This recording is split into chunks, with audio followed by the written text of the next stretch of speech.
Giles Corey, the Salem witchcraft trials of 1692, is a very famous man for being accused of witchcraft, refusing to stand trial, and eventually being executed under a very rare torture method called peine forte dura. Now, 4 girls accused him of being a witch. A girl named Ann Putnam claimed that a specter or ghost of Giles Corey came to her and told her to write in the Devil's Book.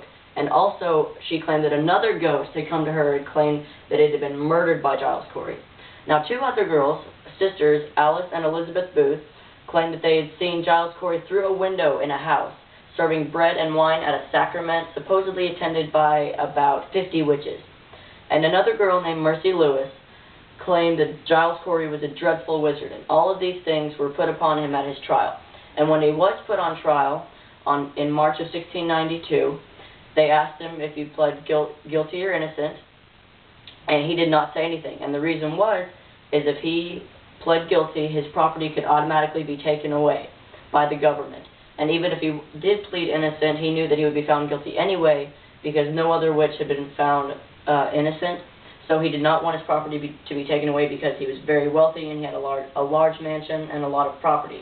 So he did not want that to go away. And so he did not say anything. They still questioned him, and he stood mute. He did not answer any of their questions. And this was punishable. It was a crime in the village of Salem, and he was thrown in jail anyway. And during the months he was in jail from March to September, he signed over his property, all of his mansion and his land. He signed it all over to his 2 sons-in-law. That way it was not his anymore. He had nothing to do with it. And in September, the court was faced with a conflict. Giles Corey wouldn't plead, and they couldn't take away his property. So they were faced with kind of a dilemma of what to do. And so what they did was they compromised, and they reverted to an old British torture method called peine forte dura. Now, what that means is strong and hard punishment, if you translate it from Latin to English. And in 1692, it was still legal, because in Britain, in 1692, the Civil War had not happened, and Massachusetts was still under the rule of Britain. So in Britain it was legal, and in Massachusetts it was legal. And no one knows where he was executed at. Some people say it was in the courtyard by the jail. Some people have said it was in the Times Square, but nobody really knows. And what they did was they took him to a secret area, and they stripped him naked of all his clothing and laid him on his back. And then they placed a board over his chest, and the judge would stand by him and say, "Giles Corey, do you plead guilty?" And he would not say anything. Giles Corey would never say anything. And if he still refused to give a plea, which he did, they would place about a bowling ball-sized rock onto that board. And for 3 days this went on, the judge asking him, "Do you plead?" And he would still refuse for 3 days. And for 3 days, all they would do, the first day they would give him 3 bites of bread, the worst bread they could find. On the second day, they gave him 3 swigs of the worst water they could find. And on the third day, they were supposed to continue with the 3 bites of the bad bread.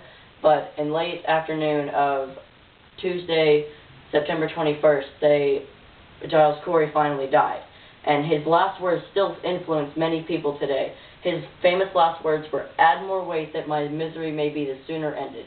And the reason he said this is because he did not want his property to go away, and so he wanted death to come as quickly as possible. That way he did not have time to change his mind and say, "Oh, just take me out of this torture. I plead guilty. You can throw me in jail and execute me."